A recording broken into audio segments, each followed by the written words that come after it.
baada ya kumalizika kwa dakika 90 za mchezo? Ilikuwa mechi nzuri, mechi ambayo ilikuwa na ushindani kutoka pande zote mbili. Kama ambavyo umeona timu zilikuwa zikishambuliana kwa zamu.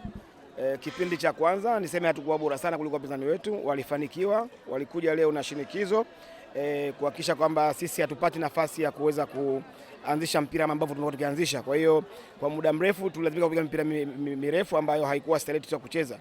Kipindi cha pili kwanza tumefanya mabadiliko ya kumuingiza Diana, mtu ambaye ana uwezo kukaa na mpira chini na kuendesha mechi, na timu imeanza kucheza vizuri, tumeposesi mpira vizuri na tumefungua nafasi za kufunga nyingi. Kwa bahati mbaya hatukuweza kuzitumia. Pengine kwako kiufundi kuna haja ya kuongeza wachezaji ambao wanacheza ligi za nje katika michezo hizi, au bado unaendelea kujaribu vijana katika michezo hizi? Sielewi msingi wa swali lako, lakini niseme kwamba kuongeza wachezaji kutoka nje unawatolea wapi hao wachezaji? Kama hawapo unampata nani? Wachezaji wa nje umeona na kiwanja wamecheza na wamefanya kazi nzuri.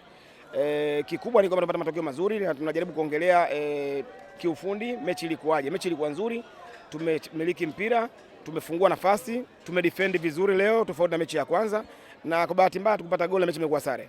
Pengine ni engo gani hasa katika uwanja ambao inatakiwa kuboreshwa zaidi katika timu yako? Hii ni mechi ambayo kimsingi ni kwamba hatukuwa na muda mrefu wa kufanya mazoezi. Kwa hiyo huwezi kulaumu wachezaji au huwezi kusema kwamba ni sehemu gani moja ambayo haikufanya vizuri. Ni maeneo mengi hatujafanya vizuri, na malengo ya mechi ilikuwa ni kujaribu kuainisha mapungufu hasa yako sehemu gani na ubora uko sehemu gani. Kwa hiyo tumecheza hizo mechi mbili, tumeweza kuona sehemu nyingi za kuimprove timu yetu, na naamini tutakapoanza matayarisho rasmi kwa ajili ya AFCON tutafanyia kazi.